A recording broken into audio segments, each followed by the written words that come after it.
فراکسیۆنی کۆمەڵی ئیسلامی لە پەرلەمانی کوردستان ئامێرێکی پزیشکی پێشکەش بە نەخۆشخانەی فێرکاری هەڵەبجە دەکات. ئامێرەکە تەواوکەری و ئامێرە گەورە و گرنگەیە کە نەشتەرگەری گلێنەی چاوی پێدەکرێت و بە 5,000 دۆلار بۆ بەشەی نەشتەرگەری نەخۆشخانەکە کردراوە. سەرۆکی فراکسیۆنی کۆمەڵ دەڵێت ڕاستە ئەوان هێزێکی ئۆپۆزیسیۆنن، بەڵام ئەرکیان خزمەتکردنی خەڵکە و هەرچۆن لە توانایان بێ درێغی ناکەن. وەکو فراکسیۆنی کۆمەڵی ئیسلامی کە کەمێک لە ئەچی سەرشانی خۆمان بەرامبەر بە دانیشتوان و هاوڵاتیانی پارێزگای هەڵەبجە جێبەجێ بکەین.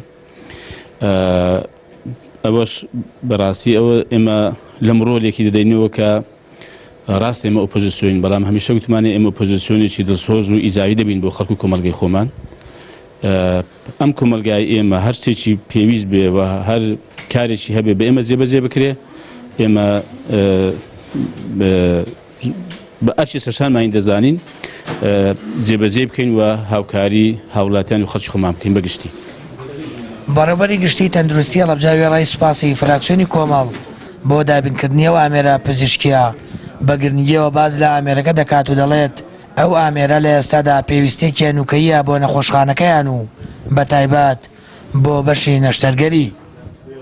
بەسپاسەوە ئەم ئامێریان بۆ کڕین کە ئەم ئامێرە خۆی ئەبینێتەوە لە تاقیمکردنی ئەو ئەجیزانی کە بۆ وەک پێشتر جەنابی ئاماژەی پێ ئەم ئامێرەمان کڕی بوو کە ئامێرەکە بۆ پێڵەن فاکۆ بۆ ئەو نەشتەرگەریەکە ئاویسپی بەبێ تەقەڵ پێویستیەکی هەنووکەیی بوو بۆ هەڵەبجە، بەڵام ئەم ئامێرە یەکێک بوو لە ملحقاتی ئەو ئامێرەی کە کڕی بوومان پێشتر.